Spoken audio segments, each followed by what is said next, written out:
Oh, hey, my name is Jen. I'm a stand-up comedian. And I also create and pitch reality TV shows. Is there a robot who can hunt a ghost? Let's find him. Or her. Along the way, I find and meet some pretty interesting people that I think you should know about.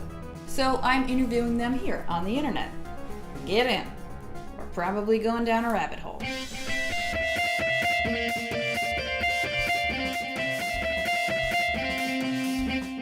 Have you ever wanted to run away and start your own country? Well, good news, you can start your own micronation. And people do. In my research, I found out that even the UN of micronations is still pretty male-dominated. But luckily, I googled feminist micronation and found out that there is a new Grand Marshal in town. Check it out.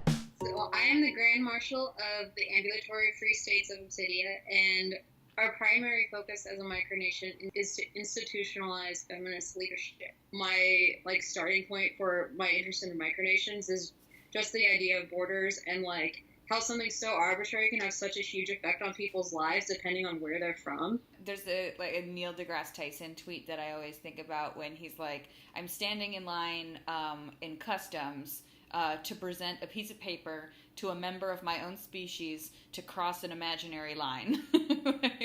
It's not permanent, so it can change at any time. If I want to move to a different state and set up Obsidia there, then I can do that. It's just wherever I am. It's this example of institutionalized female leadership. So my rule is that everyone in a government position is a female. And I know that people get angry about this because they say it's like reverse sexism or whatever, but they can start their own micronation.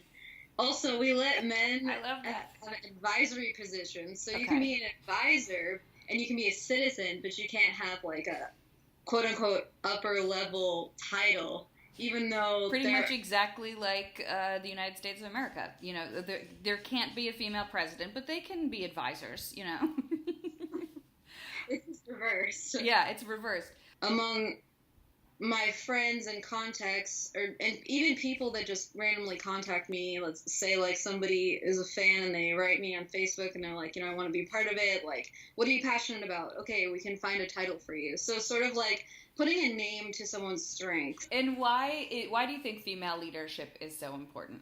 Our lives have been controlled by people that don't represent us. And I feel like things are shifting so fast and it's really exciting, but there's still so many people that just don't get it. This is such an interesting subculture and it's very male dominated. Do you have a take on why that might be the case? People that are interested in this geopolitical role playing, I think that's definitely male dominated because it's considered what smart nerdy people do, and whatever smart nerdy people do isn't necessarily including women in that. It's not really, there's not really a ton of representation. It's not necessarily accessible, or that you just have honestly the time and privilege to be able to do it. What advice would you have for other women who might be interested in starting a micronation themselves? I would say just do it and don't worry about doing it right. You can come at it from any angle and people are going to support you and be excited about it. Do you have a media advisor in this micronation? Maybe I need to submit some paperwork. I feel like I would. If I could contribute, I would be honored.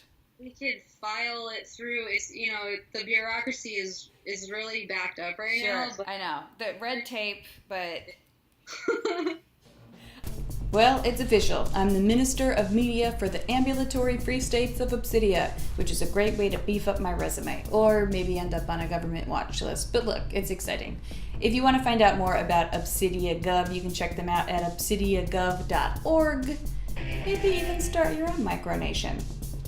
This has been the Internet according to Jen. I'm Jen. I'll see you around the Internet.